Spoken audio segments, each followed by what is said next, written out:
যুদ্ধের মাঠে Iran geographical advantage পায়, বিশেষ করে যখন হরমুজ প্রণালী বা স্ট্রেট অফ হরমুজের কথা আসে। আপনারা নিশ্চয়ই খেয়াল করেছেন, এই যুদ্ধের শুরুর সাথে সাথে ইরান হরমুজ প্রণালী বন্ধ করার ঘোষণা দিয়েছে।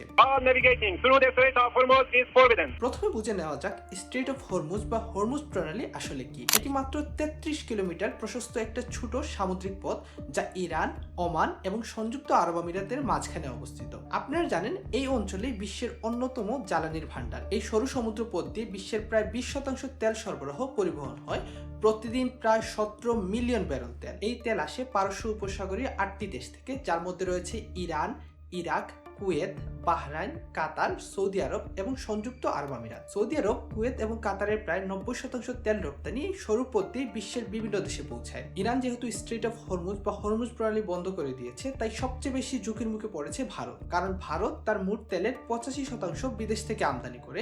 এর মধ্যে 60% আসে মধ্যপ্রাচ্যের বিভিন্ন দেশ থেকে, যেমন ইরাক, সৌদি আরব, কুয়েত এবং সংযুক্ত আরব আমিরাত। যুদ্ধ যদি দীর্ঘ হয় এবং ভারত এই অঞ্চল দিয়ে জ্বালানি আমদানি করতে না পারে, তাহলে ভারতের জ্বালানির দাম আকাশচুম্বী হয়ে যাবে। এর প্রভাব পড়বে তেলের সঙ্গে সম্পর্কিত সব খাতে। শিল্প কারখানা মারাত্মকভাবে ক্ষতিগ্রস্ত হতে পারে, অনেক কারখানা বন্ধ হয়ে যেতে পারে, চাকরি হারানোর ঝুঁকি বাড়বে এবং ভারতের পুরো অর্থনীতি একটা বড় ধাক্কা খেতে পারে। এরপর হরমুজ প্রণালীর উপর নির্ভরশীল আরেকটা বড় দেশ হচ্ছে চীন। চীন বিশ্বের সবচেয়ে বড় তেল আমদানিকারক দেশ। প্রতিদিন প্রায় 10 মিলিয়ন ব্যারেল তেল আমদানি করে। এর মধ্যে 40% তেল স্ট্রেট অফ হরমুজ দিয়ে আসে। যদিও চীনের জাহাজ এখনো হরমুজ দিয়ে তুলনামূলকভাবে নিরাপদে চলাচল করতে পারছে, তাই তাদের এখনো কোনো বড় সমস্যায় পড়তে হয়নি। এরপর সবচেয়ে ক্ষতিগ্রস্ত দেশগুলোর মধ্যে রয়েছে জাপান। জাপান প্রায় 90% তেল আমদানি করে। এর মধ্যে 75% স্ট্রেট অফ হরমুজ দিয়ে আসে। চতুর্থ সবচেয়ে ক্ষতিগ্রস্ত দেশ হচ্ছে সৌদি আরব। সৌদি আরবের প্রায় 80 থেকে 90% তেল রপ্তানি এই স্ট্রেট অফ হরমুজ দিয়ে বিশ্বের বিভিন্ন দেশে যায়, আর মাত্র 10% ইউরোপে যায় লোহিত সাগরের উপকূলের মাধ্যমে। তাই এই গুরুত্বপূর্ণ পথ বন্ধ থাকার ফলে সৌদি আরবের অর্থনীতি মারাত্মকভাবে ক্ষতিগ্রস্ত হতে পারে। ভাবুন, যদি একটা দেশ হঠাৎ তার 80 থেকে 90% আয় হারিয়ে ফেলে, তাহলে কি হতে পারে। এদিকে আবার ড্রোন হামলার ফলে সৌদি আরবে অবস্থিত